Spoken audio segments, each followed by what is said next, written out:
మహాపరిశుద్ధుడైన మా ప్రియ పరలోకపు తండ్రి, మీకే స్తోత్రములాయన.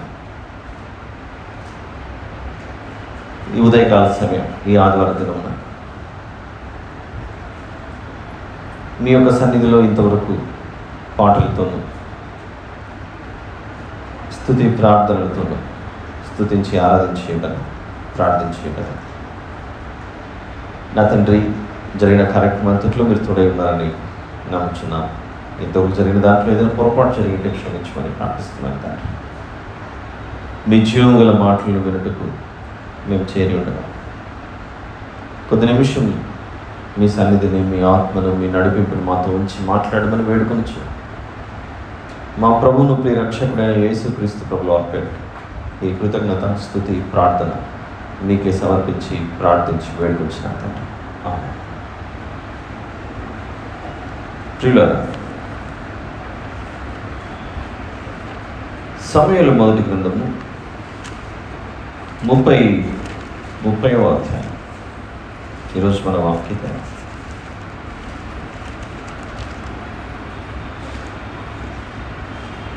మొదటి నుంచి 6 వచనాల వరకు. సమూయేలు మొదటి గ్రంథము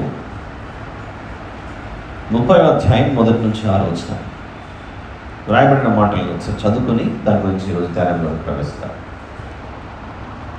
దావీదును అతని జనులను 3వ దినమందు సిక్లగునకు వచ్చింది. అతడు అమాలేకీయులు దండెత్తి దక్షిణ దేశం మీదను సిక్లగు మీదను పడి కొట్టి దానిని తగులబెట్టి గనులనేమి అల్పులనేమి అందులోనున్న ఆడువారందరినీ చెరపట్టుకుని చంపక వారిని తీసుకుని వెళ్ళిపోయి ఉండేది. దావీదును అతని జనులను పట్టణంలోకి వచ్చి అది కాల్చబడి ఉన్నటయు, తమ భార్యలను, కుమారులను, కుమార్తెలను చెరలోని కొనిపోబడి ఉన్నటయు చూచి ఇక ఏడ్చుటకు శక్తి లేకపోవునంత బిగ్గరగా ఏడ్చి యెజ్రెయేలీయుడైన అహీనోయము, కర్మెలీయుడైన నాబాలు భార్య అయిన అబిగయలు అను దావీదు 2 భార్యలను చెరలోని కొనిపోబడగా చూచి దావీదు మిక్కిలి దుఃఖపడదు. మరియు తమ తమ కుమారులను బట్టి, కుమార్తెలను బట్టి జనులకు అందరికీ ప్రాణం విసికినందున రాళ్ళు రువ్వి దావీదును చంపుదాము రండని వారు చెప్పుకొనగా దావీదు తన దేవుడైన యెహోవాను బట్టి ధైర్యం తెచ్చుకున్నాడు. వ్రాయబడిన మాటలు, దావీదు గారు, అతని ప్రజలు ఎక్కడికో వెళ్ళి తిరిగి వచ్చారు. తిరిగి వచ్చే సమయానికి వారు నివసించిన పట్టణాలు తగులబడ్డాయి. వారి భార్య బిడ్డలు అందరూ చెరగొనిపోయారు. దానికంటే ముందు ఏం జరిగిందో ఒకసారి 29వ అధ్యాయంలో, చిన్న అధ్యాయమే, జరిగిన సంఘటన చిన్న పరిచయం ఒకసారి వేగంగా చదువుకున్నాం. దయచేసి చూడండి, చాలా బాగుంటుంది. మొదటి నుంచి 29వ అధ్యాయం మొదటి నుంచి చూద్దాం ఒకసారి. అంతలో ఫిలిష్తీయులు దండెత్తిపోయి ఆఫెకులు దిగి ఉంటారు. ఇశ్రాయేలు యెజ్రెయేలులోని జల దగ్గర దిగి ఉంటారు. యుద్ధం జరుగుతుంది. ఎవరిద్దరి మధ్య? ఫిలిష్తీయులు, ఇశ్రాయేలుల మధ్య. 2వ వచనం. ఫిలిష్తీయుల సర్దారులు తమ సైన్యమును 100 మందిగాను 1000 మందిగాను వ్యూహపరిచి వచ్చుచుండగా దావీదును అతని జనులను ఆకీషుతో కలిసి దండు వెనుక తట్టున వచ్చుచుండ్రి. ఫిలిష్తీయులు ఎవరో కాదు, ప్రస్తుతం ఇజ్రాయెల్ పాలస్తీనా మధ్య యుద్ధం జరుగుతుంది కదా, వార్తలు కూడా వినపడుతున్నాయి. ఆ పాలస్తీనా, గాజా, ఆ ప్రాంతంలో నివసించినటువంటి వాళ్ళే ఫిలిష్తీయులు. ఈ ఫిలిష్తీయులకు, ఇశ్రాయేలీలకు జరుగుతున్న యుద్ధమే 29వ వచనం, 29వ అధ్యాయం వచనం కాదు, 3వ వచనం చూద్దాం. ఫిలిష్తీయుల సర్దారులు ఈ హెబ్రీయులు ఏల రావలను అని ఆకీషుని అడుగుగా అతడు,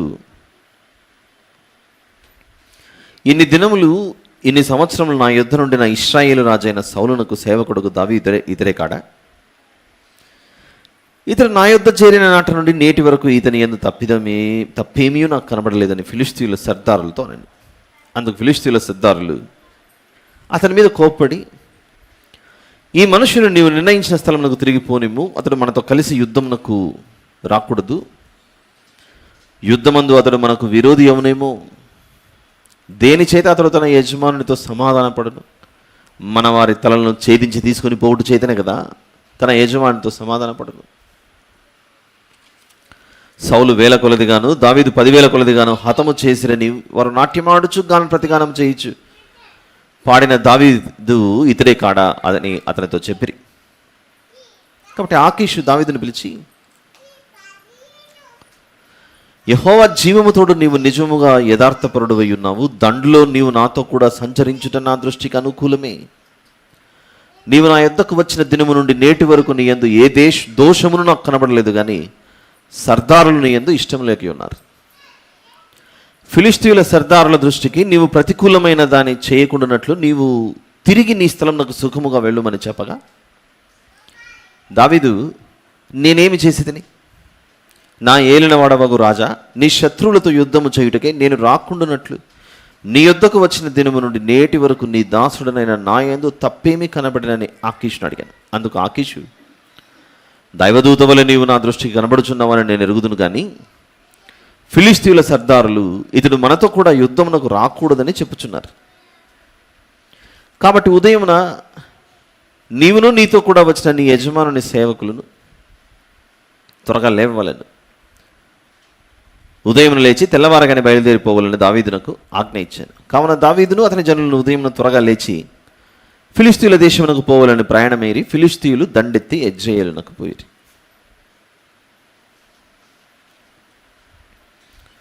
ఇక్కడ జరిగిన సందర్భం, సౌలు గారు దావీదు గారిని చంపాలని ఎన్నో రోజులుగా ప్రయత్నిస్తున్నటువంటి సందర్భం.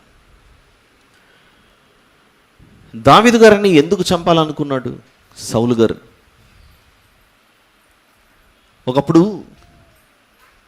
గొల్యాతును చంపినప్పుడు ఆ సందర్భాలన్నింటిలో దావీదు 10,000 మందిని చంపాడు, సౌలు 1000 కొలదిగా చంపారని స్త్రీలు నాట్యమాడుచు దావీదుకు 10,000 అన్నారు, నాకు 1000 ఎక్కువనా 10,000 ఎక్కువనా? 10,000 ఎక్కువ. అప్పుడు సౌలు గారు లోపల అసూయ పెంచుకుంటాడు. నాకైతే 1000 అన్నారు, దావీదుకైతే 10,000 అన్నారు. రోజు రోజు నాకున్నటువంటి పలుకుబడి, నాకున్నటువంటి సింహాసనం ఇవన్నీ తొలగిపోయి దావీదుకు అయిపోతాయి. ఇలాంటి ఆలోచనలు సౌలు గారిలో ఉండిపోయి, కనిపిస్తే కాల్చివేత అంటారు చూసారా మన భాషలో, దావీదు గారు కనబడితే చంపేయాలి అన్న అసూయను పెంచుకున్నాడు. అలా సౌలు గారు ఎప్పుడు చంపాలని ప్రయత్నిస్తుంటే కొద్ది రోజులు ఇశ్రాయేలు దేశంను విడిచి అటు ఫిలిష్తీయుల వైపు నమ్మకంగా ఉండటానికి దావీదు గారు అక్కడ ఆకీషు అనే ఒక రాజు దగ్గరికి వెళ్ళి నివసించడం జరుగుతుంది. నమ్మకంగా అలానే ప్రాణం కాపాడుకున్నట్టుగా అక్కడికి వెళ్ళి నివసించింటాడు. అలా నివసించి చాలా కాలం నమ్మకంగా ఉన్నప్పుడు ఫిలిష్తీయులకు ఇశ్రాయేలులకు యుద్ధం జరుగుతూ ఉంటుంది. ఒక సందర్భంలో మనం చదువుకున్న 29వ అధ్యాయంలో మొన్నటి వరకు ఇశ్రాయేలీయుల పక్షాన యుద్ధం చేసిన దావీదు గారు ఈసారి ఫిలిష్తీయుల పక్షాన చేరి యుద్ధానికి ఈ ఫిలిష్తీయుల సర్దారులు అందరూ బయలుదేరుతుంటే నేను కూడా వస్తాను మీతో పాటు యుద్ధానికి అని అంటాడు. అక్కడున్న రాజు ఆకీషుకేమో దావీదు గారు రావడం ఇష్టమే, మంచి వ్యక్తి ఉంటే మనకు బలం పెరుగుతుంది అనేటువంటిది. కానీ మిగిలిన ఈ 5 మంది సర్దారులు, ఈ సర్దారులు ఎవరంటే ఇప్పుడు ఫర్ ఎగ్జాంపుల్ మన సౌత్ ఇండియాలో ఒకప్పుడు ఒక్కొక్క రాష్ట్రానికి ఒక్కొక్క రాజ్యం ఉండేది, ఒక్కొక్క ప్రాంతానికి చిన్న చిన్న రాజ్యాలు. ఫిలిస్తీన్ల దేశంలో కూడా గాజా అనేటువంటి ప్రాంతం, మరొక ఈ ప్రాంతాలన్నిటికీ మనకు ఒక్కొక్క రాష్ట్రానికి ముఖ్యమంత్రులు ఎట్లా, అట్లా ఫిలిస్తీన్ల దేశంలో 5 మంది కొన్ని ప్రాంతాలకు అధికారులుగా ఉండేవారు. వారిని సర్దారులు అనేవారు. ఆ సర్దారులు ఈ ఆకీషు అనే రాజుతో అంటారు, ఒకప్పుడు ఈ దావీదు గురించే వారి దేశంలో స్త్రీలు దావీదు 10,000 మందిని చంపాడని చెప్పేసి నాట్యం ఆడుచు చాలా గొప్పగా ఇతనిని సన్మానించారు, సత్కరించారు. ఈరోజు మనతో యుద్ధానికి వస్తున్నాడు. మనతో యుద్ధం అంటే ఏంటి? మనతో కలిసి బయలుదేరుతున్నాడు, మన పక్షాన బయలుదేరుతున్నాడు. ఎవరితో యుద్ధం చేయడానికి? ఇశ్రాయేల్. ఒకప్పుడు ఇశ్రాయేల్ వైపు ఉండి మనల్ని కొట్టాడు, ఇప్పుడు మన పక్షాన ఉన్నాడు. ఎవరిని కొట్టాలని? ఇశ్రాయేలుని కొట్టాలని. ఇప్పుడు 5 మంది ఒక అనుమానం వ్యక్తపరుస్తారు. ఏ అనుమానం అంటే అది, యుద్ధానికి వెళ్ళేంత వరకు నీతో నమ్మకంగా ఉంటాడు ఆకీషు. యుద్ధం అనే ఆ రంగంలోకి దిగినప్పుడు, యుద్ధ రంగంలోకి దిగి అటువైపు ఇశ్రాయేలీలు మనల్ని కొట్టడానికి యుద్ధానికి వస్తే ఇతను మనతోనే ఉండి మనసు మార్చుకొని మన వారిని చంపుకుంటూ తన యజమానుని దగ్గరికి వెళ్ళి, చూసావా నేను ఏనాటికైనా నీవాడనే అని నువ్వు నన్ను చంపాలని చూసావు, కానీ నేను మాత్రం నీకు మేలే చేస్తున్నాను అని సౌలు గారి దగ్గరికి వెళ్ళి దావీదు సమాధాన పడతాడు, ఇతను మనతో ఉండటం మంచిది కాదు అని. మిగిలిన 5 మంది ఫిలిస్తీన్ల సర్దారులు ఆకీషు అనే రాజు ఇతను వస్తే మంచిది అని చెప్తున్నప్పటికీ, లేదు యుద్ధంలోకి వెళ్ళిన తర్వాత అతను మనసు మార్చుకొని మనల్నే కొడితే కష్టం. ఎందుకంటే చరిత్ర, హిస్టరీ, ఒకప్పుడు మన వాళ్ళని చంపాడు ఈ దావీదు. కరెక్ట్గా యుద్ధం ప్రారంభమైన తర్వాత ముందరేమో వాళ్ళు కొడుతుంటారు, వెనకాల నుంచి ఇతను కొడుతుంటాడు. మధ్యలో ఇరుక్కుపోయేది ఎవరు? ఇప్పుడు మనమే కదా. కాబట్టి ఇతను మనతో రావటం మంచిది కాదు, ఇతను వెనక్కి పంపించేయంటాడు. అప్పుడు దావీదు గారు ఆకీషు అనే ఈ ఫిలిస్తీన్ల అధికారి రాజు, నువ్వు నాతో రావడం ఇష్టమే, నాతో రావటం. అయితే నాతో ఉన్నటువంటి 5 మంది ఉన్నారు చూసారా ఈ సర్దారులు, వారికి నువ్వు మాతో రావడం ఇష్టం లేదు. కాబట్టి ఉదయాన్నే ఇంకా వేకుజామునే యుద్ధం ప్రారంభం అవ్వకముందే నీతో వచ్చిన వాళ్ళు నువ్వు అందరూ వెనక్కి వెళ్ళిపోండి అంటాడు. అది చాప్టర్ నెంబర్ 29. అసలు దావీదు గారు ఫిలిస్తీన్ల వైపు వెళ్ళి అక్కడ దావుకోవడానికి, కొద్ది రోజులు నివసించడానికి గల కారణం ఏంటి? ఇక్కడ సౌలు గారు వెంటబడుతున్నారు. ప్రాణాన్ని కాపాడుకోవడానికి అక్కడికి వెళ్ళి చాలా సందర్భాలు ఆయన గుహల్లో, అడవుల్లో ఎలాగైతే నివసించాడు, కొద్ది రోజులు అటువైపు నివసించాడు. ఇప్పుడు చాప్టర్ నెంబర్ 30, 30వ అధ్యాయం 1 నుంచి 6వ వచనం వరకు మన వాక్య ధ్యానం ఈరోజు. ఆ తర్వాత జరిగిన సంఘటన ఏంటంటే, వీళ్ళు వెనక్కి వెళ్ళిపోతారుగా. వెనక్కి వెళ్ళిపోయిన తర్వాత వీరు ఏ ప్రాంతంలో అయితే నివసించారో ఆ సిక్లగు అనే ప్రాంతం వరకు వచ్చిన తర్వాత, అక్కడికి వచ్చిన తర్వాత ఒక సంఘటన జరుగుతుంది. 30వ అధ్యాయం 1వ వచనం. దావీదును అతని జనులను 3వ దినమందు సిక్లగునకు వచ్చిరి. వచ్చి చూడగానే అమాలేకీయులు అన్నవారు ఒక జనాంగం, అమాలేకీయులు అనేవారు వచ్చి ఇంట్లో పెద్దలు, పురుషులు, యుద్ధవీరులు, సైన్యం ఎవ్వరూ లేనిది చూసి దావీదు గారు నివసించినటువంటి ప్రాంతాలు ఏవైతే ఉన్నాయో వాటన్నిటిని తగులబెట్టి దావీదు గారు దావీదు గారి యొక్క కుటుంబ సభ్యులు ఎవరైతే ఉన్నారో, భార్యలు, బిడ్డలు, తర్వాత దావీదు గారిని వెంబడించినటువంటి సైన్యం ఎవరైతే ఉన్నారో,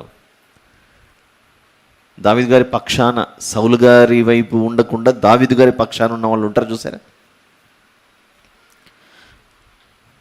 వారు కూడా అందరు తిరిగి వెళ్ళేసరికి వారి భార్యలు బిడ్డలు అందరూ చెరలోనికి వెళ్ళిపోతారు. అమాలేకీయులు వచ్చి తీసుకెళ్ళిపోతారు.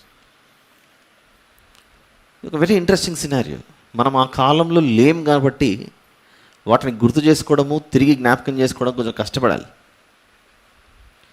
ఒకవైపు ఫిలిస్తీన్ల దేశం, మరోవైపు ఇశ్రాయేలుల దేశం. ఇశ్రాయేలుతో యుద్ధం చేయడానికి ఫిలిస్తీన్లు వెళ్ళారు, దిగారు. యుద్ధాలు ఎవరు చేస్తారు? సాధారణంగా దేశంలో ఉన్నటువంటి పురుషులు. స్త్రీలు చాలా తక్కువ కాలంలో యుద్ధం చేయటము. ఇంటి దగ్గర భార్యలు పిల్లలు అందరూ ఉండిపోయారు. పురుషులందరూ యుద్ధానికి వెళ్ళారు, యుద్ధరంగానికి. యజ్రేల్ అనే ప్రాంతానికి ఫిలిస్తీన్లు వెళ్ళిపోయారు. అక్కడ ఇశ్రాయేలీలు మొత్తం ఒక చోట గ్యాదర్ అయి ఉంటే ఇదే అవకాశం, ఇదే దొరికింది అవకాశం అని మరొక రాజ్యం, ఆ రాజ్యం మరొక దేశం, ఆ దేశం పేరు అమాలేకీయులు. వాళ్ళిద్దరు కొట్టుకుంటున్నారు కదా. ఈ దావీదు నివసిస్తున్నటువంటి ప్రాంతాలు ఏవైతే ఉన్నాయో అక్కడికి వెళ్ళి వారి భార్యలు, వారి బిడ్డలు, వారి ఆస్తి, వారు నివసించిన ప్రాంతాలంతా తగలబెట్టి వారందరినీ తీసుకొని చెరలోకి వచ్చేద్దామని వారు నివసించిన ప్రాంతాలను తగులబెట్టి వారి భార్యలను, బిడ్డలను, ఆస్తిని మొత్తం అంతా తీసుకెళ్ళిపోతారు. పాతకాలంలో ఒక సామెత ఉండేది, 2 పిల్లులు కొట్లాడుకుంటుంటేట. విన్నారా ఈ సామెత? ఎవరు తెలియదు ఇది? Okay, let me. 2 పిల్లులు, క్యాట్స్, సిఏటి క్యాట్, ఏదో ఒక ఫుడ్ దొరికిందని ఇది నాది, ఇది నాది అని ఇద్దరు కొట్లాడుకుంటున్నారట. అప్పుడు చెట్టు మీద కోతిబావ కూర్చున్నాడట. కోతిబావ కూర్చుని, కోతిబావ అంటే ఎవరు? మంకీ. ఈ 2 పిల్లులు కొట్లాడుకుంటుంటే ఒక్కదాని కొరకు ఈ బన్నో బ్రెడ్డో ఏదో దీని గురించి మీరు ఊరినే కొట్టుకుంటున్నారు, అది ఎట్లా తినాలో నేను చూపిస్తానని వాళ్ళిద్దరి మధ్య జడ్జిమెంట్, ఎవరికి న్యాయం చేయడానికి కోతి వచ్చి దిగి ఆ 2 పిల్లలు మీ చేతిలో ఏంటంటే నాకు ఇవ్వండి చూపిస్తానని చెప్పి చక్కగా ఇది తీసుకొని మొత్తం తినేసి ఈ బన్ను ఇలా తినాలి అని చెప్పిందట. ఇంకెక్కడి బన్ను ఇప్పుడు వాళ్ళిద్దరికి మాయమైపోయింది. బన్నో బ్రెడ్డో అది చేతిలో. 2 పిల్లులు కొట్లాడుకుంటుంటే కోతి వచ్చి ఎత్తుకొని పోయినట్లు ఫిలిస్తీయులు ఇశ్రాయేలీలు యుద్ధానికి దిగుతుంటే దొరికింది అవకాశం. అమాలేకీయులు అన్న వాళ్ళు మీరు ఆడ కొట్టుకోండి, మీ స్త్రీలు, మీ బిడ్డలు, మీ ఆస్తి మొత్తం మాదే అని వాళ్ళు బలహీనులైన స్త్రీల మీద, పిల్లల మీద వచ్చి దాడి చేసి మొత్తం అందరిని తీసుకెళ్ళిపోతారు. వారు నివసించిన పట్టణాలను కూడా తగలబెడతారు. ఇది సంఘటన 30వ అధ్యాయం 1వ వచనం. Now let us understand. దావీదు గారు, అతని జనం, దావీదు గారిని వెంబడించినటువంటి పురుషులు, సైన్యం, దావీదు గారిని వెంబడించినందుకు జరిగిన పర్యవసానం ఏంటి? What was the outcome? What was the result? ఒకే దెబ్బలో వారు నివసించిన ఇల్లు, పట్టణం తగలబడింది. నంబర్ 2, వారి భార్య బిడ్డలను ఎవరో తీసుకెళ్ళిపోయారు. నంబర్ 3, ఆస్తి కూడా వెళ్ళిపోయింది. ఒకే దినం రోజు తమ పట్టణాలు, ఇల్లులు తగలబడ్డాయి. ఒకే దినము భార్య బిడ్డల్ని ఎత్తుకొని పోయారు. ఆస్తి వెళ్ళిపోయింది. పోనీ సౌలు గారి దగ్గరికి వెళ్ళి సమాధానం పడదాము అని అనుకుంటే దావీదును ఎప్పుడు చంపాలని సౌలు గారు ఎదురు చూస్తున్నారు. సరే, మొన్నటి వరకు ఈ ఫిలిస్తీన్లతో ఉన్నాను కదా, ఫిలిస్తీన్ల దగ్గరికి వెళ్దామంటే ఫిలిస్తీన్లు సర్దారులు వారు దావీదు గారిని అంగీకరించట్లేదు. ఈ దావీదు గురించే కదా ఒకప్పుడు స్త్రీలు నాట్యం ఆడుచు దావీదు 10,000 మందిని చంపాడు, సౌలు 1,000 మందిని 1,000 మందిని చంపాడు అని చెప్పేసి పాడపాడారు. ఇప్పుడు దావీదు గారి పరిస్థితి ఎలా ఉందంటే తన భార్య బిడ్డలను కోల్పోయాడు, ఆస్తి కోల్పోయాడు, నివసించిన పట్టణాలను తగలబడ్డాయి. దావీదు గారిని వెంబడించినందుకు ఆ ప్రజలు దావీదు గారి విషయంలో ఏమంటున్నారో ఒకసారి చూడండి. ఒకసారి 6వ వచనంలో దావీదు మిక్కిలి దుఃఖపడెను, మరియు తమ తమ కుమారులను బట్టి కుమార్తెలను బట్టి జనులకందరికీ ప్రాణం వెసికినందున రాళ్ళు రువి దావీదును చంపుదము రండని వారు చెప్పుకొనగా. What has happened in his life? దావీదు గారి జీవితంలో ఏమైంది? 30వ అధ్యాయము సమూయేలు మొదటి గ్రంథము 6వ వచనంలో,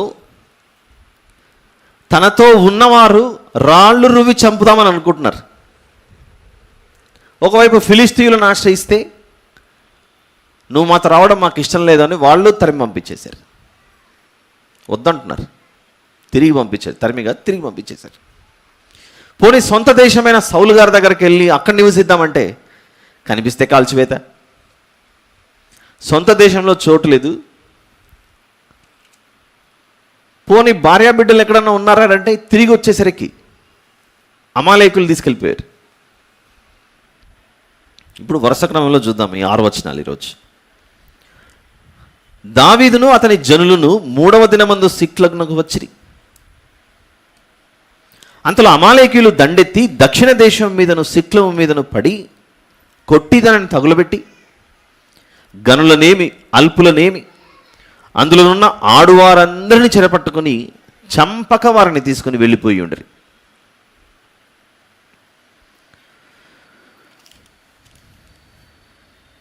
దావీదును అతని జనులను పట్టణమునకు వచ్చి అది కాల్చబడి ఉండుటయు తమ భార్యలను కుమారులను కుమార్తెలను చెరలోని కొనిపోబడి ఉండుటయు చూచి ఇక ఏడ్చుటకు శక్తి లేకపోవునంత బిగ్గరగా ఏడ్చింది. ఎటు తోచని పరిస్థితి, శ్రమలు, ఇబ్బందులు, ఇంకా చెప్పాలంటే మన భాషలో ఎక్కువగా వాడుకునేది కష్టాలు. కష్టాలు వచ్చినప్పుడు, కష్టం సంభవించినప్పుడు దావీదు గారు ఏం చేస్తున్నాడో ఒకసారి ఈ 6 వచనాల గుండా మనం తెలుసుకొని మన జీవితాల్లో కూడా ప్రస్తుతానికి ఎవరైనా కష్టాల్లో ఉండవచ్చు. నాకు ఇప్పుడు ఏం కష్టాలు లేవండి అని అనుకునే వాళ్ళు కూడా ఇక్కడ ఉండొచ్చు. కష్టాల్లో ఉన్నవాళ్ళు సమస్యలను ఎలా ఎదుర్కోవాలి, వాటిని ఎలా ఎదుర్కోవాలి? ఒకవేళ కష్టాల్లో లేనివారు ఇక్కడ ఉంటే భవిష్యత్తులో ఎప్పుడైనా అలాంటివి సంభవించినప్పుడు వాటిని ఎలా ఎదుర్కొని జయించాలి? ఒక్కసారి భక్తిపరులైన ప్రజలను గమనించి వారి ద్వారా మనం ఎలా వీటిని ఎదుర్కొని బయటికి రావాలో చూపిస్తున్నాడు ఈరోజు. Let us examine these 6 verses. ఈ 6 వచనాల గుండా ప్రయాణం ఈరోజు మనం చేస్తే, ఒకరికి మేలు చేయాలని ప్రయత్నించారు, నీ వలన మాకు అవసరం లేదని చెప్పి తిరిగి పంపించారు. తిరిగి పంపించి ఇంటికి వచ్చేసరికి ఇల్లు లేదు, వాకిలి లేదు, భార్యలు లేరు, పిల్లలు లేరు, నివసించడానికి ఇంట్లోకి వెళ్దామంటే పట్టణం తగలబడింది. మనకిట్లా అయ్యింది అని ఏడుస్తూ కూర్చుంటే చుట్టూ ఉన్నవాళ్ళు, ఇప్పుడు నేను బాధలో ఉన్నాను, మీరు బాధలో ఉన్నారు, నేను ఏడుస్తూ కూర్చున్నాను అనుకోండి, ఏడుస్తూ మీరు కూర్చున్నారు, కానీ మీరందరూ ఒకటైపోయారు. మీరందరూ ఒకటైపోయి మాకు ఇంత బాధ రావడానికి గల కారణం ఈయన ఒక్కడే కారణమని అందరూ రాళ్ళు తీసుకొని కొట్టడానికి, చంపడానికి ప్రయత్నించారు. ఆ సిచ్యువేషన్ ఊహించుకోండి ఒకసారి. దావీదు గారు అలా అయిపోయింది జీవితం. మీరు మంచోళ్ళండి, నేను మిమ్మల్ని అనట్లేదు. I'm trying to create that scenario. ఆ సిచ్యువేషన్ ఒకసారి చూపించాను కళ్ళ ముందు కనపడే విధంగా. సరే, మీరే దావీదు గారు అనుకోండి, నేనే కొట్టడానికి రాళ్ళు ఎత్తాను అనుకుందాం కొద్దిసేపు, ఇట్లా రివర్స్ ఆలోచిద్దాం. సరే, అక్కడ ఏం జరుగుతుందంటే, సొంత దేశంలో చోటు లేదు, వేరే దేశంకి వెళ్ళి ఒక చోట ఆశ్రయం పొందుకుంటే వాళ్ళు నీతో అవసరం లేదు, వెనక్కి తిరిగి వెళ్ళిపోన్నారు. తిరిగి వచ్చేసరికి మొత్తం తీవ్రమైన నష్టం. పట్టణం తగలబెట్టి అంటే అర్థం ఏంటో తెలుసా? ఈ కాలంలో పట్టణం మీద పెద్ద న్యూక్లియర్ బాంబో లేకపోతే ఇంకొక మిసైల్ అటాక్ జరిగితే మొత్తం కూలిపోయి సర్వనాశనం అయిపోతుందో, వీరు నివసించిన ప్రాంతం మీద ఆ రోజు అలా తగలబెట్టారు. బాంబులు లేవు కాబట్టి తగలబెట్టారు. బాంబులే ఉండింటే బాంబులు పెట్టి బ్లాస్ట్ చేసేవాళ్ళు. వీళ్ళు చాలా తెలివిగా వారి ఇళ్లలో ఉన్న ఆస్తులు, భార్యలను, స్త్రీలను, పిల్లలను అందరినీ తీసుకెళ్ళిపోయి ఆ పట్టణాన్ని తగలబెట్టేశారు. మన పరిస్థితి ఇలా అయిపోయింది, మనల్ని ఇంత నష్టం తీసుకొచ్చిన వారిని ఎదుర్కొందాము అని చెప్పడానికి కూడా అవకాశం లేకుండా మేము ఇన్ని కష్టాలను అనుభవించడానికి గల కారణం ఈ వ్యక్తిని వెంబడించడం వల్లనే, కాబట్టి ముందు ఇతన్ని చంపేద్దామని తన చుట్టూ ఉన్నవారు ఆలోచించారు. రాళ్ళు ఎత్తడానికి సిద్ధమవుతున్నారు. ఏం మాట్లాడుకుంటున్నారు చూడండి. తమ తమ కుమారులను బట్టి కుమార్తెలను బట్టి జనులకందరికీ ప్రాణం విసికినందున రాళ్ళు రువి దావీదును చంపుదాము రండని వారు చెప్పుకునగా, అంటే ఒంటరి వాడైపోయాడు. He has become alone. ఎవరు లేరు, భార్య పిల్లలు వెళ్ళిపోయారు చెరలోకి. చుట్టూ ఉన్నటువంటి నావారు అనుకున్న వారేమో రాళ్ళు రువి చంపుదాం అనుకుంటున్నారు. సొంత దేశంలో చోటు లేదు, పొరుగు దేశంలోకి వచ్చి నివాసం ఉంటే వారు తిరిగి పంపించేశారు. ఒంటరివాడు, ఐసోలేట్ అయిపోయాడు. ఏమేమి జరిగిందో చూద్దాం. అక్కడ 3వ వచనంలో పట్టణము తగలబడింది.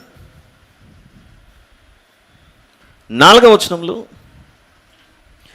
ఏడ్చుటకు శక్తి లేనకపోనంత బిగరగా ఏడ్చారు.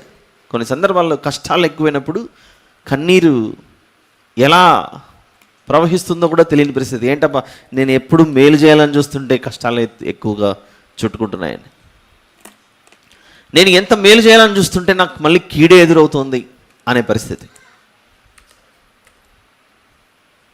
కొన్నిసార్లు నవ్వు వచ్చినప్పుడు కూడా బాగా నవ్వి ఇంకా నవ్వలేకపోతున్నా, కడుపున వస్తుంది, గుండె అయిపోతుందేమో అని రిక్వెస్ట్ చేస్తుంటాం కొందరిని. నవ్వలేకపోతున్నానండి. దుఃఖం పరిస్థితి కూడా అంతే. కన్నీళ్ళు ఎండిపోయేంత వరకు ఏడ్చారట. ఏంటి మా జీవితం, కన్నీళ్ళు లాస్ట్ చివరి చుక్క. అక్కడ చూడండి 4వ వచనంలో, ఇక ఏడ్చుటకు శక్తి లేకపోవునంత బిగ్గరగా ఏడ్చారట. అంత తీవ్రమైన కష్టం. మనకు అలాంటివి వచ్చాయా?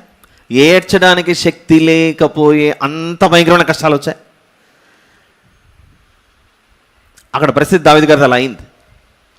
సరే, ఏదో జరిగింది, మనం అందరం కష్టపడదాము, ముందుకెళ్దామని అనుకునే పరిస్థితి వచ్చేసరికి దావీదు గారు దుఃఖంలో ఉంటే ఆ దుఃఖానికి మరింత, ఇప్పుడు ఒక చోట నిప్పు ఉంటే దాని మీద పెట్రోల్ పోసాడట. కిరోసిన్ వేస్తే కొంచెం తక్కువ వస్తుందని ఒకటి తెచ్చి పెట్రోల్ ట్యాంక్ పోసాడట.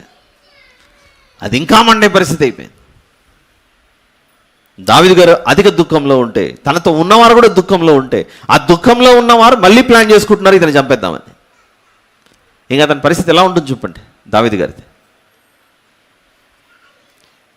అయితే మీకు విషయం చూపిస్తాను. అపోస్తలుల కార్యములు 13వ అధ్యాయం. ఇన్ని సమస్యలు దావీదు గారికి వచ్చాయి, ఇన్ని కష్టాలు దావీదు గారికి వచ్చాయి. కానీ దావీదు గారు ఎవరో చూద్దాం ఒకసారి. చాలా విచిత్రమైనటువంటి అపోస్తలుల కార్యములు 13:22 వచనం. అపోస్తలుల book of acts chapter number 13 verse number 22. అపోస్తలుల కార్యములు 13వ అధ్యాయం 22వ వచనం.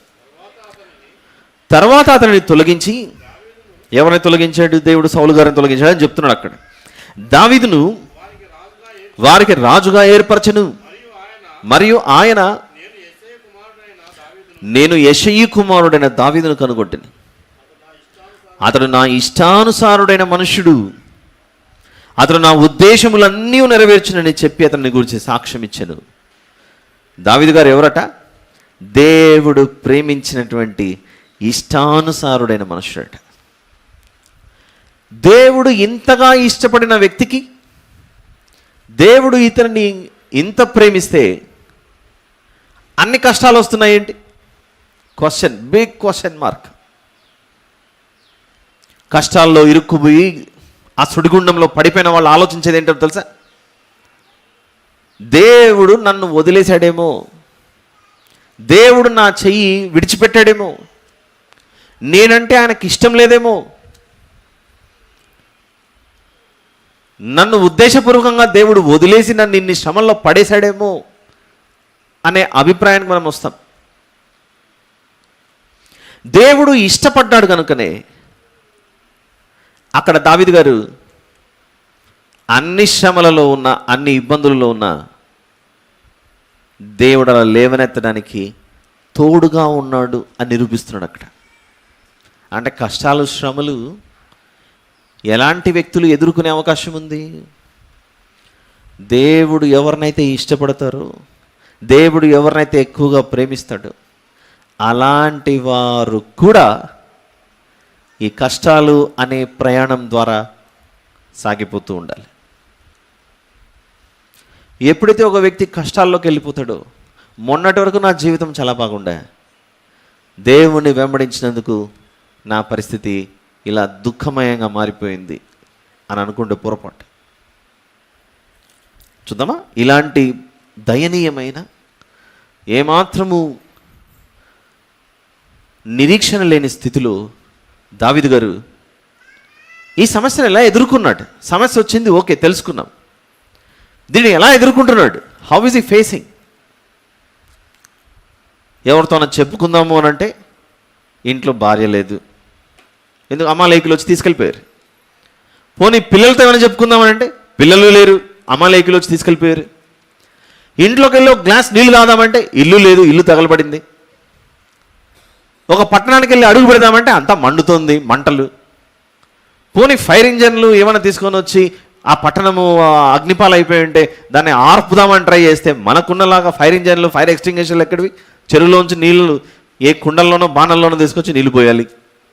పెద్ద పెద్ద పట్టణం కుండలతో బాణలతో తీసుకొని వచ్చి మోస్తే ఆరిపోతుందని చెప్పండి? అది ఏ పని కాదు.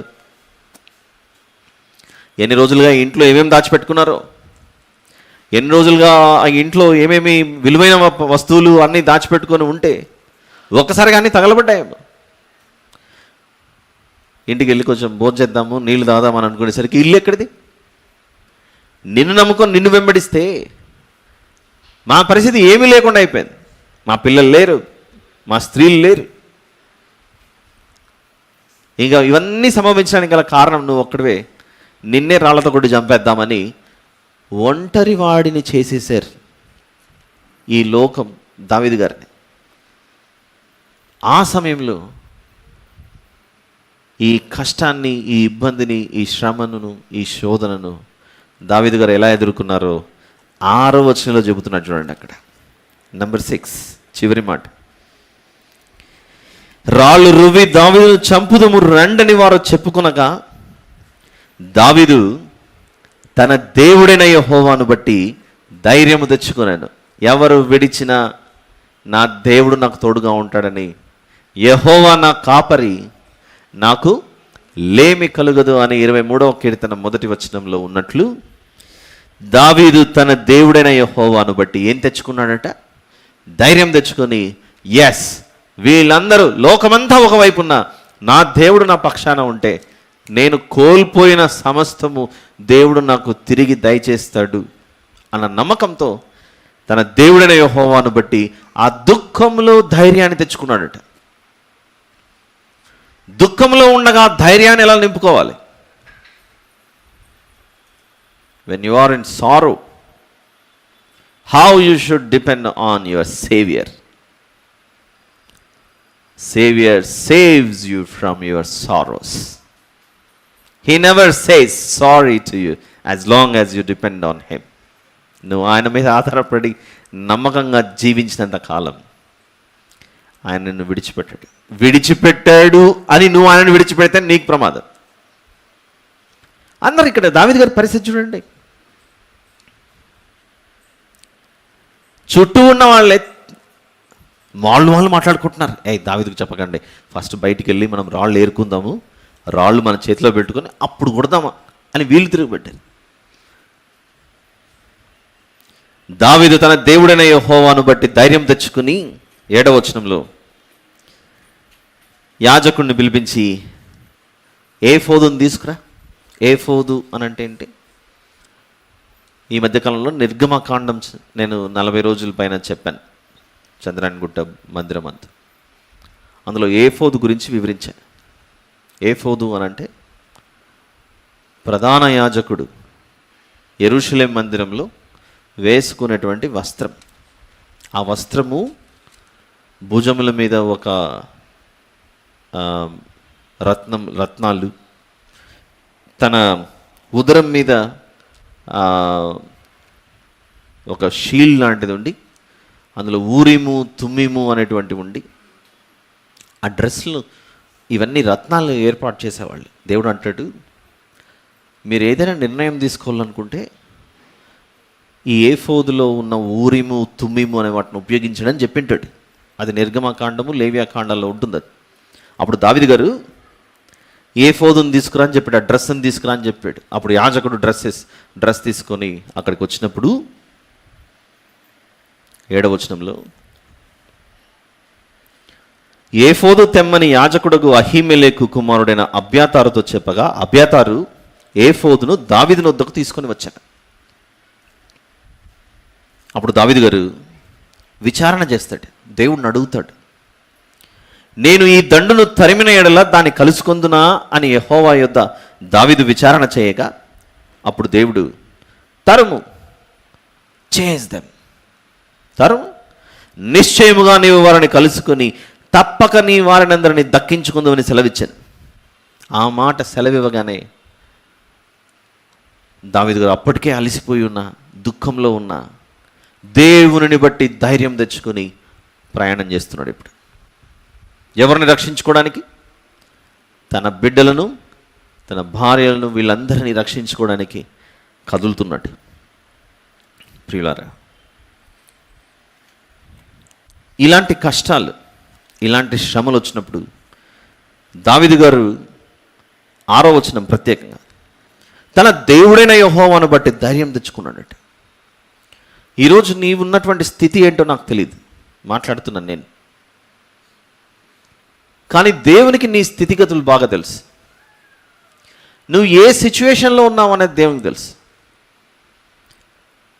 ఇలాంటి పరిస్థితుల్లో దేవుడు నన్ను విడిచిపెట్టాడు గనుక ఇక నా జీవితం నా చేతుల్లోకి తీసుకుంటాను, నాకు ఇష్టమైనట్లుగా నేను నడుచుకుంటానని ఆయనను సంప్రదించడం కానీ, ఆయనను వేడుకొనటం కానీ, వాక్యానుసారముగా ఆయన చిత్తం ఏమిటో, ఆయన నిర్ణయం ఏమిటో తెలుసుకోవాలన్న ఆలోచన లేకుండా మనం ప్రవర్తించామనుకుంటే, అలాంటి పరిస్థితులు ఏర్పడితే, ఆయనకు విరోధంగా ప్రయాణం చేస్తే ఇంకా తీరని నష్టంలోకి వెళ్ళిపోతాం. ఇప్పుడు అన్నీ బాగున్నాయి కాబట్టి నమ్మకంగా వచ్చి కూర్చున్నామండి మనము. గాడ్ ఫర్బిడ్, దయచేసి ఎవరో అపార్థం చేసుకోకండి. ఈ మందిర ఆరాధన కార్యక్రమం అయిపోయిన తర్వాత మన ఇంట్లోకి మనం ఎవరి గమ్యస్థానాలకు వాళ్ళు వెళ్ళిపోతాం. ఇంటికి వెళ్ళిన తర్వాత ఇది జరగకూడదు ఎవరికి, కానీ ఒక చిన్న ఇక్కడ వీళ్ళకి చోటు చేసుకున్న ఆ సిచ్యువేషన్ ఒకసారి సీన్ రీక్రియేట్ చేస్తున్నాను. ఇక్కడ ఇంటికి వెళ్ళేసరికి మన ఇల్లు కూలిపోయింది. అదృష్టం కొద్ది ఆదివారం అయ్యేసరికి మన ఇంట్లో పిల్లలు ఎవరు లేరు, అందరూ బయట ఉన్నారు, ఎక్కడో ఉన్నారు. కానీ మన ఇల్లు, వాకిలి, లోపల ఉన్నటువంటి వస్తువులు సమస్తం ఏమో అయిపోయి మొత్తం కూలి నేలపాలైపోయింది. ఎంతో కష్టపడి అప్పులు చేసి బ్యాంకు లోన్లు తీసుకొని ఆ ఇల్లులో ఎవరైనా నిర్మించుకున్నాం. లేదా ఏ పూట ఆ పూట గడవటానికి, ఈరోజు సాయంత్రం తినడానికి ఉదయం అంతా కష్టపడి దాచుకున్న చిన్న చిన్న సొమ్ము ఏదన్నా ఉంటే అది కూడా ఎవరో వచ్చి ఎత్తుకొని వెళ్ళిపోయారు. ఇంటికి పోయేసరికి మన ఇల్లు, వాకిలి, గుడారము, డేరా మొత్తం అంతా పీకి పందరేసేసి ఉన్నదంతా తీసుకెళ్ళిపోయారు. ఇలాంటి పరిస్థితుల్లో మన మనసు ఏంటి, ఎలా ఉంటుంది మన పరిస్థితి? ఏంటప్పా, నేను మందిరానికే కదా, ఆదివారం మందిరానికి వెళ్ళాను కదా, దేవుని మాటలు వినడానికి కదా వెళ్ళిండేది, ఆయన స్తుతించి గణపరచడానికి కదా నేను వెళ్ళిండేది. దేవుని మందిరానికి వెళ్ళి తిరిగి వచ్చేసరికి నా పరిస్థితి ఇలా అయిపోయిందేంటి? నా పరిస్థితి ఎందుకు ఇలా అయిపోయింది? ఒకరోజు ఉదయం నిద్ర లేచిన తర్వాత యథారీతిగా మన రోజును ప్రారంభించామనుకోండి, యథారీతిగా మనం రోజును ప్రారంభించి మధ్యాహ్నము సాయంత్రం అయ్యేసరికి మనం ఊహించని వార్తలు కొన్నిసార్లు మన జీవితంలో వినింటాం. ఏంటబ్బా, మనం వెంటనే ఈరోజు ఎవరి ముఖం చూసానో అందుకు ఎట్లయింది, ముఖం చూస్తే అవ్వదు. అది అన్ని ముఖాలు దేవుని స్వరూపమందు చేయబడినటువంటి సమాజం అనుకుంటుంది. ఈరోజు పొద్దునే నీ ముఖం చూస్తే అందుకు ఎట్లయింది. నో, ముఖం చూస్తే అవ్వదు, ఇది తప్పు. ఒకవేళ పొరపాటున క్రైస్తవులుగా మనం కూడా అలాంటి మాటలు అంటే, ఏకంగా సాక్షాత్తు దేవుని స్వరూపమందు సృష్టింపబడిన నీ సోదరునో లేకపోతే ఆ స్వరూపాన్నే మనం అవమానపరిచినట్లు అవుతాం. ఎట్టి పరిస్థితుల్లో ఇలా తెలిసి కూడా చేయకూడదు, తెలియకుండా కూడా ఇలాంటి పనులు చేయకూడదు. ఆయన నన్ను అవమానపరిచే విధంగా. ప్రియులారా, హెబ్రీ పత్రిక ఒక మాట చూద్దాం. హెబ్రీలకు రాసిన పత్రిక 12వ అధ్యాయం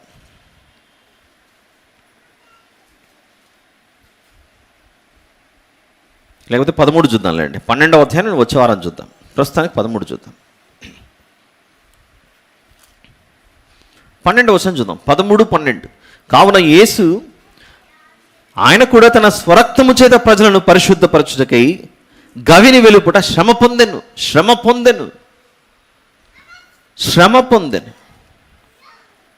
యేసు ప్రభు శ్రమ పడ్డాడట. ఆయనకి ఏం తక్కువైందని ఆలోచిస్తే భూమి మీదకి వచ్చి ఆయన కూడా శ్రమలు పడ్డాడు. అక్కడ దావీదు గారిని ఒంటరి వాణిగా చేసి రాళ్లతో రువ్వి కొట్టాలి అని ఎలాగైతే ఆనాటి సమాజం తలంచిందో, నిన్ను నన్ను కాపాడటానికి వచ్చిన ప్రభు పరిస్థితి కూడా ఏం జరిగిందో ఒకసారి చూద్దాం. లూకా సువార్త 4వ అధ్యాయం. లూకా సువార్త 4వ అధ్యాయం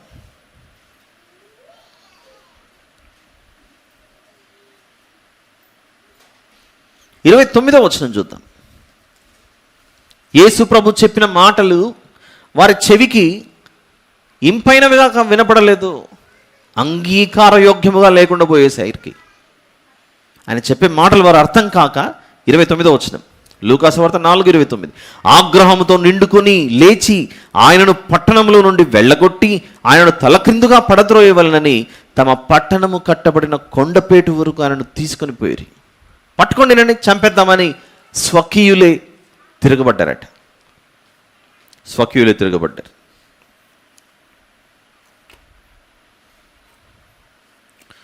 ఇలా ఆలోచించుకుంటూ పోతే వాస్తవానికి ఈరోజు యొక్క సందేశం మళ్ళీ వచ్చే వారం కూడా నేను కంటిన్యూ చేస్తాను. ఈరోజు మొదటి భాగమే మనం వింటున్నాం. సమూయేలు మొదటి గ్రంథం 30వ దగ్గరికి వచ్చేది. ఈరోజు వాక్య ధ్యానం అదే కదా.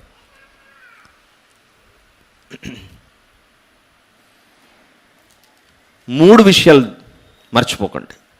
ఒకటి, 30వ అధ్యాయం 3వ వచనంలో పట్టణమే కాల్చబడింది, తగలబడింది. తీవ్రమైన ఆస్తి నష్టం. పట్టణం తగలబడ్డం అంటే, పట్టణము కాల్చబడడం అంటే తీవ్రమైన ఆస్తి నష్టం. ఆల్రైట్. అలానే అదే 3వ వచనంలో ఆస్తి నష్టంతో పాటు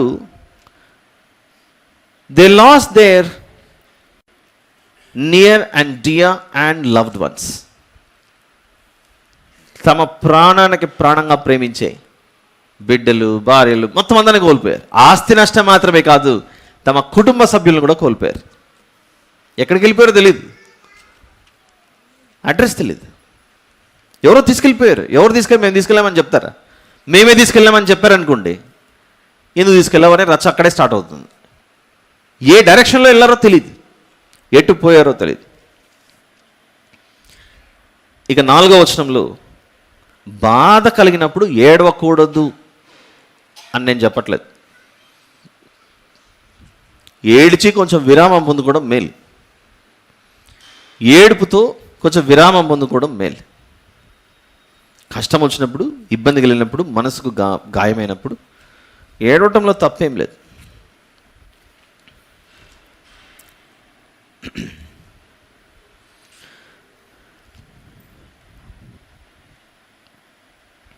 యోహాను సువార్త 11వ అధ్యాయం చూద్దాం. నాకు తెలిసి బైబిల్లో అతి చిన్న అధ్యాయంగా చెప్పుకుంటే 117 కీర్తన, అతి చిన్న వచనం, ద స్మాలెస్ట్ వర్డ్స్ ఏదైనా ఉందంటే నాకు తెలిసి యోహాను సువార్త 11వ అధ్యాయం 35వ వచనం చూద్దాం. యోహాను సువార్త 11:35 చదవండి ఎవరైనా. అంతే వచనం అది. యేసు దేవునికి ఏం తక్కువైందని కన్నీళ్ళు విడవటం. యేసు ప్రభు అంటే ఎవరు? ఆ దేవుడే భూమి మీదకి వచ్చిన తర్వాత మనిషిగా ఉన్నాడు కనుక ఆయనకు కూడా ఏమొచ్చాయి? కన్నీళ్ళు వచ్చాయి. ఆయన గురించి ఇట్లా కన్నీళ్లు వచ్చాయి అన్న విషయం రాయబడకపోయింటే మనం ఏమనుకునే వాళ్ళం తెలుసా? మనం మనుషులం కాబట్టి కన్నీళ్ళు, దుఃఖము, ఏడుపు, బాధ ఉందండి. యేసు ప్రభు దేవుడు కాబట్టి భూమి మీదకి వచ్చాడు మనిషిగా, ఆయన ఏ రోజైనా ఏడ్చాడా చూపించండి అనేవాళ్ళు. మన వల్ల ఆయనకు కూడా కష్టాలు వచ్చాయి, మన వల్ల ఆయనకు కూడా శ్రమలు వచ్చాయి, ఇబ్బందులు వచ్చాయి. ఆ సమయంలో ఆయన ఎంతో రోదన, దుఃఖంతో భూమి మీద తన జీవితాన్ని కొనసాగించాడు. ఎలాగైతే తలవాల్చుకున్నట్టుకు స్థలం లేకుండా పట్టణం తగలబడిందో దావీదు గారు, క్రొత్త నిబంధనకు వచ్చిన తర్వాత యేసు ప్రభు ఏమీ లేకుండా ఆ సమయంలో మాత్రమే దావీదు గారికి అలా జరిగింది. తర్వాత గుహల్లో అక్కడ ఇక్కడ చాలా చోట్ల తిరిగి చివరికి రాజభవనంలో ఉండిపోయాడు రాజుగా అయిన తర్వాత. మొదట శ్రమలు అనుభవించిన ఈ భూమి మీదకి వచ్చినటువంటి యేసు ప్రభువుకు తలవాల్చుకున్నట్టుకు కూడా స్థలం లేకుండా ఆయన జీవించాడు. వచ్చేద్దాం సమూయేలు మొదటి గ్రంథం 34వ వచనం. ఇక ఏడ్చుటకు శక్తి లేకపోవునంత బిగ్గరగా ఏడ్చిరి. అంతా ఏడుపు వచ్చినప్పుడు, మొన్న ఒకరెవరో చెప్తున్నారు నాకు, వాళ్ళ ఇంట్లో ఎవరినో కోల్పోయారట. అంతకుముందు 1 సంవత్సరం ముందు 2 నెలల ముందు అదే కుటుంబంలో మరొక సంఘటన ఇలాంటిది ఏదో జరిగితే, నాకే ఎందుకు జరిగింది ఇలా? మందిరానికి పోతున్నాను, ప్రార్థనలు చేస్తున్నాను, భక్తిగా ఉన్నాం, అన్నీ ఇలా జరిగినా మళ్ళీ నాకు ఇలా జరిగింది కాబట్టి ఇక నేను మందిరానికి వచ్చి ప్రయోజనం లేదని పూర్తిగా మానేశారట. అయ్యా వారి గురించి ప్రార్థన చేయండి అని ఎవరో అడిగారు నన్ను, వాళ్ళు ఎవరో నాకు గుర్తు కూడా లేదు. అందుకే హబక్కూక్ గారు ఒక మంచి మాట రాస్తారు. హబక్కూక్ పుస్తకం, ఒక మనిషి దేవునితో ఎలా నడుచుకోవాలి, ఎలా ప్రవర్తించాలి.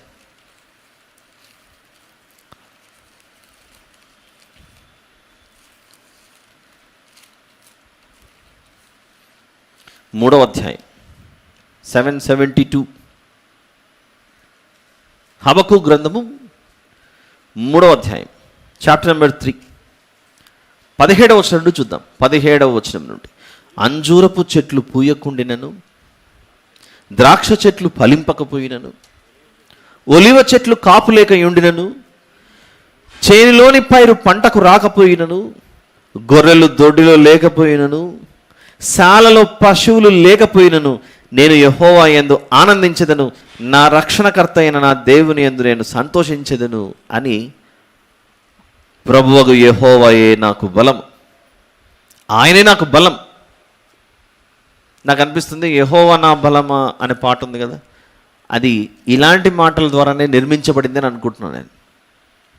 ఈ 19వ వచనం అదే, యెహోవాయే నాకు బలం, ఆయన నా కాళ్ళను లేడి కాళ్ళ వలె చేయును, ఉన్నత స్థలముల మీద ఆయన నన్ను నడవ చేయును అనే మాటలు హబక్కూక్ గారు రాశారు ఇక్కడ.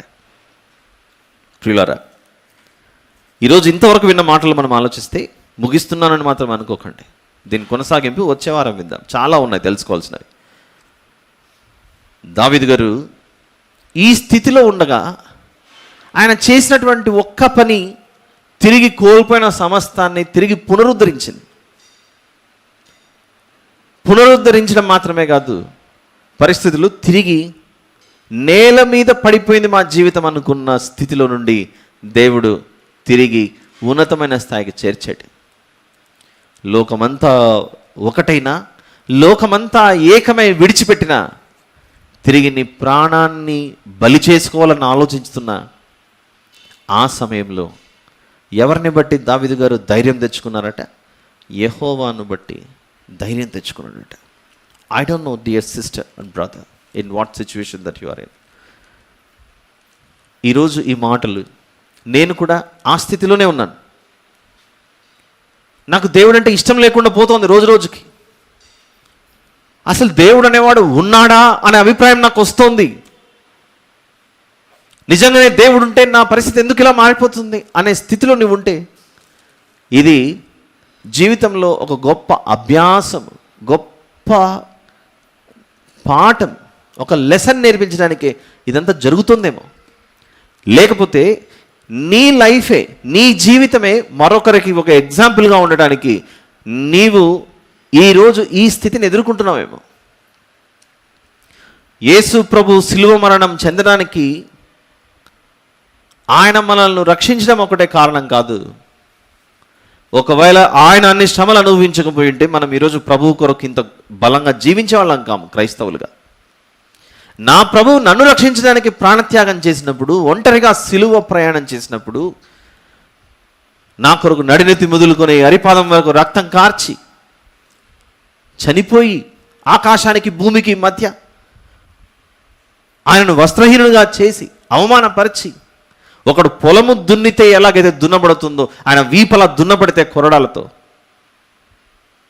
అలాంటి స్థితిలో కూడా నన్ను కాపాడటానికే ఆయన నోరెత్తకుండా వదకు తేబడిన గొర్రెపిల్ల వలె ఉన్నాడు కదా అని ఆయనను మాదిరిగా చేసుకుని మనం జీవిస్తున్నాం.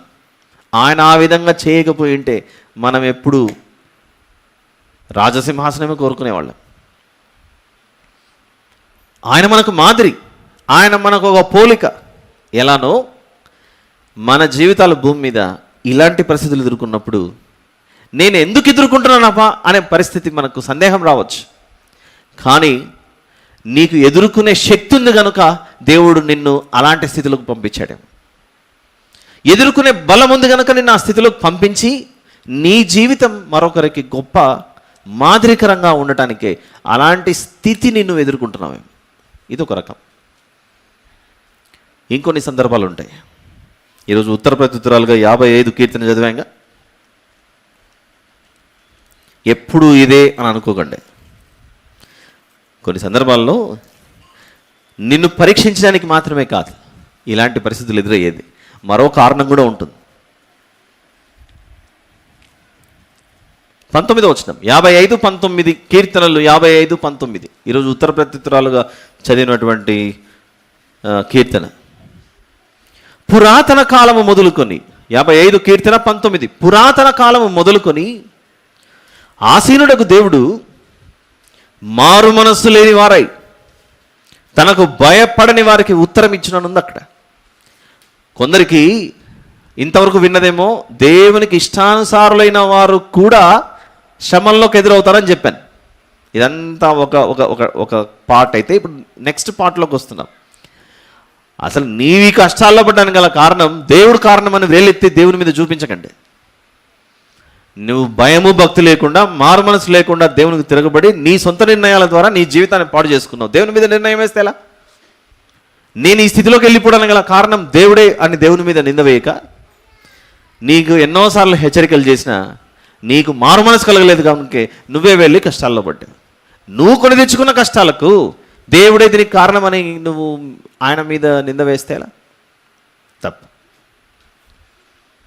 కాబట్టి నువ్వు ఎదుర్కొంటున్న ఈ పరిస్థితి, కష్టాలు, సమస్యలు ఏవైతే ఉన్నాయో అది నువ్వెంతకు నువ్వు చేసుకున్న తప్ప, లేకపోతే నీ ప్రమేయం లేకుండానే నీ పరిస్థితులు ఇలా అయ్యాయా? ఈ రెండిట్లో నీది ఏ జాబితా? నీ ప్రమేయం లేకుండే ఒకవేళ ఈ పరిస్థితులు ఎదురవుతుంటే నిన్ను మాదిరిగా పెట్టడానికో, లేదు నిన్ను ఇంకా బలపరచడానికో,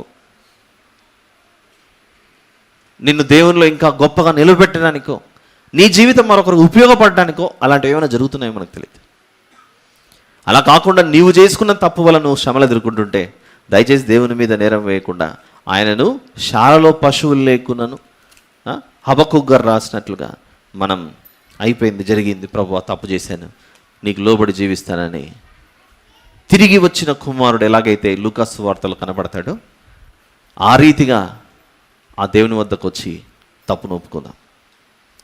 ఇంకా ఎన్నో విషయాలు ఉన్నాయి. వచ్చే వారం కూడా ఇదే సందర్భం విందాం. ప్రార్థన చేసుకుని ఈ సందేశాన్ని ముగించుకుందాం. ప్రార్థన.